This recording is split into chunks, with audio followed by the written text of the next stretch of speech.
Ladies and gentlemen.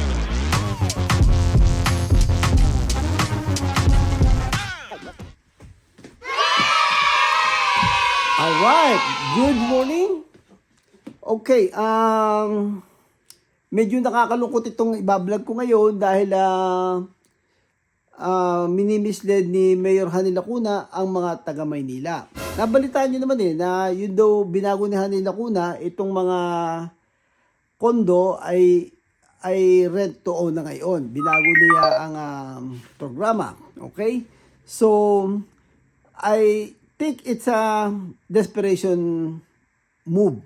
Kaya ginagawa ni Hanny Lacuna yun Dahil nga, alam niya, alam na, gagawin niya lahat para matalo si Isko Moreno.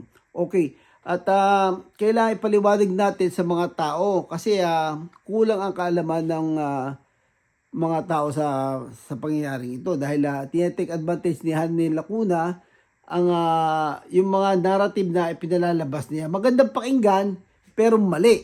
Okay? So, papaliwanag natin kasi ibang mga vlogger ay mostly sa mga vlogger na pinapakita lang ay yung mga pag napunta sa karsada, si Isko nagsisikip, mahal na mga tao. Pero kailangan siguro kulang pa sa paliwanag itong tungkol dito sa issue ng rent to own condo. Okay? Dahil doon siya inaatake ni Hanny Lacuna Parang ginagamit nila Hanny Lacuna yun na mas magaling siya kay Isko, kaya niyang magbigay. Okay? Pero, nililigaw niya ang mga tao. Okay? Alright, let's break it down. Okay, at the very beginning, nung inumpisa ni Isko Moreno yung programang iyan, kasama na si Hanny Lacuna. Mas mayor siya, di ba? So, during that time, ay talagang press na press pa yung issue ng mga professional squatter na kaya aware sila na baka ito ay maibenta pag ibinigay nila. Kaya walang programang ganun dahil baka ibenta nila to o dugyutin na lang at hindi na at mag-layback na lamang yung mga renter. Okay? However, ginawa ni Isko Moreno yan ng game plan. So, ang plano ni Isko Moreno ay merong 2,000 pesos monthly na yun naman 2,000 pesos na yun, siyempre kailangan yun, in every structure, kailangan merong maintenance. Yun lagi ang kaya nadudugyot yung isang property dahil walang maintenance. Kahit nga yung, lahat naman ng condo may ganun di ba? So kailangan may maintenance, napakamura ng 2,000 pesos na yun.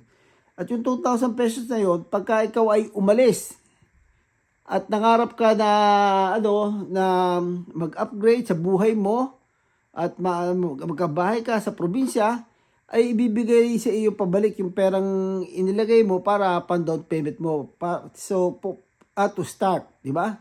Just to start with, yun. So, napakaganda noon. At alam ni Isko Moreno yan dahil galing siya sa mahirap. Lahat ng tao, pag narating mo na yung pangarap mo, siyempre, panibagong pangarap na dahil hindi ka naman habang buhay na manyapat binigyan ka ng gobyerno ay hanggang sa mamatay ka na ay doon ka na lang. So, ang plano ni Isko Moreno ay, kasi dati din ako sa social services Pag ilalagay ka doon, aalisin ka muna sa mabahong lugar. Ngayon, pag nandun ka na sa lugar na yon, may mga tutulungan ka rin sigurado magkatrabaho dahil yun ang nasa plano temporary lang yun para makaalis ka doon. And then, at pag natulungan ka, umalis ka, di yung iba naman ang makikinabang. At yun ipag-aari pa rin ng gobyerno para yung program ng gobyerno tuloy-tuloy pa rin. So, yun dapat. Ay, ang kaso, itong si Hanny Lacuna ay iniisip niya, oportunidad sa kanya ito para maiangat niya sarili niya at maibaba si Isko Moreno. Pero ang katotohanan niyan ay yung mga matatalinong tao, ang impression sa kanya, she's a hypocrite. Dahil kasama siya nung nung game plan na yun Alam naman niya may mga challenging issue, yung may mga professional squatter na hindi pwedeng i-apply do sa yung program na yun. Okay, paano naman yung ibang tao na kailangan din makakuha ng oportunidad na makatira do sa kondo na yun o yung naghihintay sa line. So, at paano mo maipagpapatuloy yung ganong programa kung papatayin mo na? yung sa maling sistema. So, yun ang ginagawa ni Hani Lacuna, magandang pakinggan, pero puro kasinungalingan. Bali, nangyayari ganito dahil talaga yung eleksyon ay madumi yan Ang mga ayuda lumalabas in the last minute, yung malapit ng eleksyon, yung mga ganyang bagay, especially kung incumbent ka. So, buti na lang at ang mga taga Maynila ay matatalino. Okay? At least mga advanced citizen naman ang mga taga Maynila naunawaan. So, however, 74% pa rin naman si Isko Moreno. Kaya lamang ay gusto kong buksan ang isipan ng mga tao, unawain itong mga bagay na to. Kasi talagang kinaiinisan ko ay yung mga budol-budol. Yung mga budol-budol ang mga kababayan natin, yung gipit na ay ginigipit pa. Yun ang problema sa ang mga Pilipino ay madaling kailangan mabago yung kanilang mindset. Pagka nabigyan na ng ay ibebenta na ang kaluluwa. At pero hindi nila alam na panandalian lang 'yon. Kailangan magkaroon ng mindset ng mga Pilipino na long term. Yeah. Okay, balikan natin tong programa dito sa pabahay ng yung mga condominium ni Isko Moreno. Okay? Ito ay equal opportunity ito sa lahat. Whoever na qualified. Si Isko Moreno, marami mga positive statement na ibinabahagi sa atin. Yung kung gusto ay may paraan, kung ayaw may dahilan. Kung ipinanganak ka daw na na mahirap, hindi mo kasalanan 'yon. Pero kung ikaw mamatay na mahirap, ay kasalanan mo 'yon dahil kung meron kang 40 years dito para magtrabaho, para umasenso, at hindi ka umasenso, kasalanan mo na 'yon. So, yung mga ganong mindset ay talagang tumutulong si Isko Moreno na yung mga positive statement na 'yon ay talagang pinipilit niya na i-apply sa mga tao. Katulad, kita mo yung mga nangyari ng mga, i-refresh ko lang kayo yung mga operation na, yung mga paglilinis ni Isko Moreno sa Maynila. Discovery ba natin na may mga kubeta doon sa mga sidewalk? Kasi nawala na nga yung sidewalk Yun din para sa mga tao. Ay ngayon, napabalik ngayon sa mga tao. Dahil nga kay Isko Moreno, yung sidewalk na yun. So, ang pinopoint ko dito ay si Isko Moreno ay per square yan. Kung ano yung deserve do sa mga tao ay ibibigay. Pero yung ibibigyan mo, halimbawa ay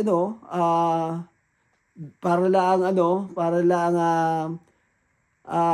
papadandalian lang naman yung kila ko na pamimigay niya ng ganun yung kondo do sa mga tao.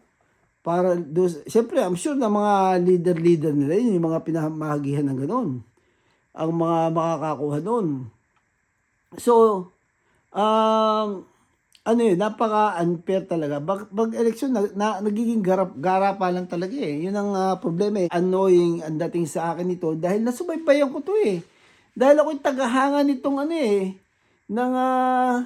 ng programa ni Isko na pabahay, magugulat ka. Magiging social yung, pero may programa. Kasi nung inilabas ni Isko Moreno itong programang ito, meron mga paano ito mag-work out, itong ganito.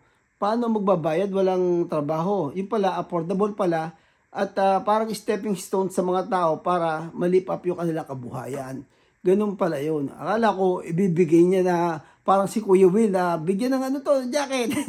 Hindi, jacket lang. Hindi, parang yung akala ko raffle na igaganon parang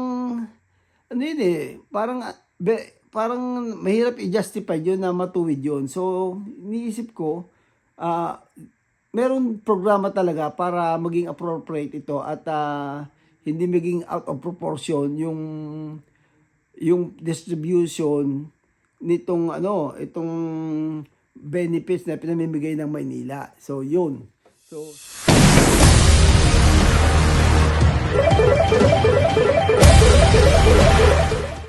anyway, kung nagustuhan niyo itong aking paliwanag, ay paki-like naman at paki-share ng video. Baka sakaling may mga tao na mabuksan ng isipan. Kasi ano lukuhan pagka-election maraming lukuhan ano lang yun parang tawag doon, yung ganun talaga pag eleksyon, parang mga babaeng one night stand. Yun yun. Yun yung nangyayari pagka-election So, at yun ang kahinaan ng mga Pilipino. At andun pa rin, hindi ko alam kung kultura na yan o katangahan o talagang matitake advantage talaga. Laging dehado lagi ang mahihirap sa ganyan. Oo, dahil yung kanilang ano sila very vulnerable sila sa mga ganyan ba. Hindi abot ang pag-iisip nila ang magre-react doon, ang abot ng pag-iisip nila pag nag-react yung kanilang sikmura, doon sila, ang utak nila doon magre-respond. So, naunawaan natin yung ating mga kababayan. Pero, tayo ay on the mission na kailangan buksan natin ang kaisipan ng mga kababayan natin. Dahil salamat po sa mga nag-subscribe at sa mga magsusubscribe pa.